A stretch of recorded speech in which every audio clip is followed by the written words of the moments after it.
Hello and welcome to our 3-card reading today. We're using the Literary Witches Oracle deck, featuring some of the famous female writers that we've had in history.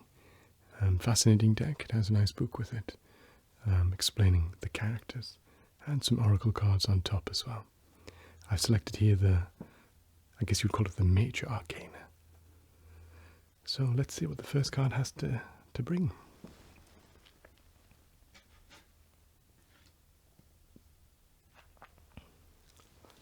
Sappho. Okay, so I've jotted down a few quotes for all these different authors. I like my quotes.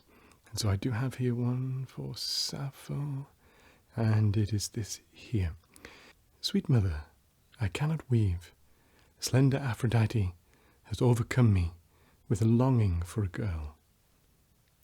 Sappho, very much about poetry that is associated with love, and we can see this here on the card. It says love, Sappho. She was one of the few female poets who survived antiquity. They say that for a long time anonymous meant it was written by a woman. I think Virginia Woolf said that.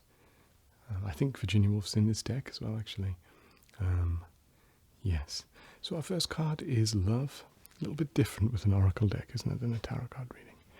Let's see what our next is. Okay, next we have Farah Farrokhzad. Let me just find the quote here from her, which is, life is perhaps that enclosed moment when my gaze destroys itself in the pupil of your eyes, and it is in the feeling which I will put into the moon's impression and the night's perception. Very beautiful way with words. Very beautiful way with words there for sure. Yes, so this is an interesting card, we can see. I'm afraid I am not particularly familiar with Farah's work, but we have clearly a lot of symbolism here. And it says it stands for rebellion. Interesting. A rebellious figure. So what we're seeing so far is love, something that epitomizes love. It could probably romantic love, given that's what Sappho wrote about mainly, but not necessarily. Just love as a concept in general. Yes, interesting. And we have Farah there talking about rebellion, some sort of rebellion against love. Okay, well, let's see what the next card has to bring.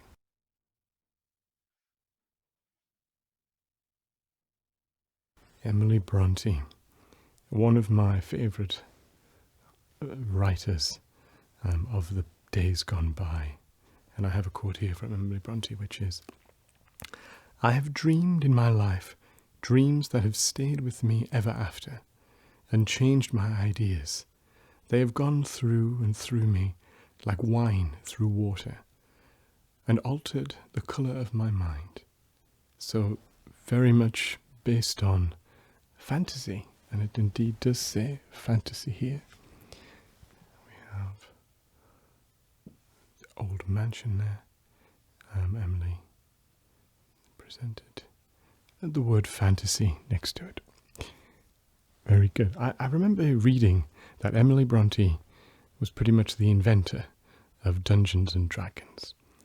Not literally, but her and her family and her brother and her sisters would have create these weird worlds, these new worlds, and they would create their own characters, and their characters would have certain traits, and they would go on adventures together in these worlds, very much like a lot of modern role-playing now. So they say that she was the author of Dungeons and Dragons ultimately, which is interesting. She had a very unfortunate life and died quite young. Actually, I did a painting of